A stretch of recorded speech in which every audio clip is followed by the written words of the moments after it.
Nagkaloob din po ng free medical services ang PAW sa mga kababayan nating nakalagak sa Provincial Detention and Rehabilitation Center, Malaybalay City, Bukidnon. Ito ay sa pamamagitan ng PAW Forensic Laboratory Division at private partner nito ng Manila Central University o MCU Hospital.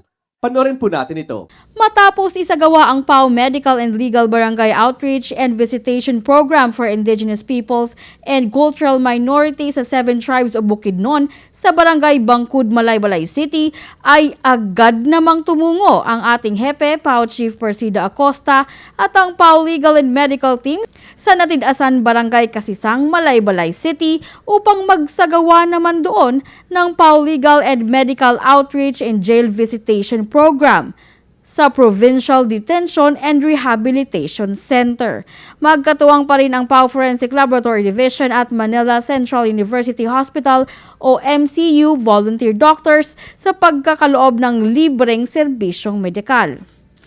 Ibinahagi naman ni Doc Sara at Doc Gab ang kanilang naging obserbasyon sa nasabing pasilidad at ang kanilang naging karanasan sa pagsiserbisyo sa ating mga persons deprived of liberty. Nandito po tayo ngayon sa jail at nagme-medical mission po tayo ulit. So, ang kalagayan po ng ating mga inmates dito, meron po tayong mga female and male inmates. So, ang mga naobserbahan ko po, marami po yung uncontrolled hypertension sa mga pasyente natin. So, hindi nila masyadong nababantayan yung presyon ng dugo nila. And mahirap po yun kasi maraming pwedeng maging komplikasyon yung uncontrolled na hypertension. So, anytime pwede silang atakihin sa puso, kaya ma-stroke, o pwedeng masira yung internal organs nila. Although merong maintenance na ibinibigay paminsan-minsan, nauubos din po yung sa clinic dahil marami nga yung inmates natin dito. So ngayon po, nagbibigay tayo ng additional maintenance medication sa kanila para makontrol yung BP at saka nag-a-advise tayo ng lifestyle modifications hanggat maaari mag-exercise sila, iwasan nila yung maaalat na pagkain na lalo na pwedeng makapagpataas lalo ng high blood po nila, ng BP po nila. Pagpasok pa lang namin dito, bumungad sa akin yung isang magandang tanawin, tanawin sa likod doon, sa banda. May isang bundok na matatanaw ka dito. Parang kapag nagstay ka dito, talagang marerelax ka talaga at parang gusto mong magpa-rehabilitate talaga dito.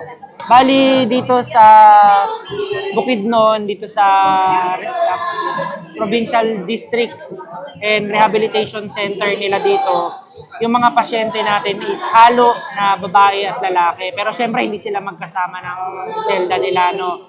Mas marami po yung populasyon ng lalaki dito kumpara sa babae, no? Mapapansin ko yung mga pasyente dito, halos lahat sila malulusog, no? Kumpara dun sa mga iba naming mga jail facility na napupuntahan. Malulusog sila dito, mukhang nabibigyan sila ng tamang nutrition dito.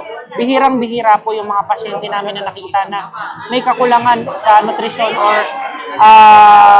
makikita mo na payat, no? Okay? So, mga kadalasang kaso na nirereklamo nila na gusto nilang ipakonsulta sa amin is ubo po, sipon, kadalasan may mga lagnat din ng mga pasyente na nire-refer din namin sa infirmary nila para mas ma-evaluate kasi medyo marami sila dito and tabi-tabi para maiwasan po natin yung malalang sakit, no? Tulad ng TB. Yun po yung gusto nating maagapan agad na hindi sila magkaroon ng tuberculosis, no? Meron ding mga konting sakit sa balat na nakikita kami dito. Pero halos okay sila dito kung may kukumpara natin sa ibang mga jail facility na napuntahan natin. May payo at paalala naman si Doc Gab para sa ating mga PDLs na nakalagak sa nasabing pasilidad.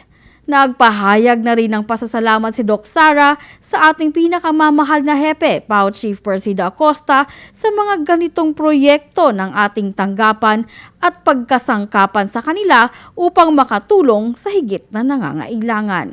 Ang mensahe na gusto kong iparating sa mga PDL natin dito, tulad ng mga nabanggit ko sa kanila kung gaano pa sila katagal dito, sana hindi sila mawala ng pag-asa kasi meron pong tamang panahon sa paglaya nyo dito. At wag po kayong panghihinaan ng loob at magdasal po kayo sa Panginoong may kapal dahil may awa po ang Diyos. Tutulungan po niya tayo. Ayun po sa ating pinakamagiting na Chief Public Attorney, Dr. Persida Virueda Acosta, DSDJD. Maraming salamat po sapagkat kahit napakalayong lugar po ay nadadala mo po ang team, medical team and legal team para madalaw po ang mga kababayan namin na less fortunate at yung mga hindi na po masyadong napapansin sa ating lipunan. Nararamdaman po talaga nila, napakasaya nila na nadadalaw sila at nararamdaman po nila yung pagmamahal nyo po sa kanila. At salamat po dahil patuloy nyo po kaming kinakasangkapan para po sa inyo pong advokasiyang ito. Para sa hashtag Pala News, ako si Geraldine Ranyes, Persida Acosta, tagapagtanggol ng masa, katarungan laban sa kahirapan.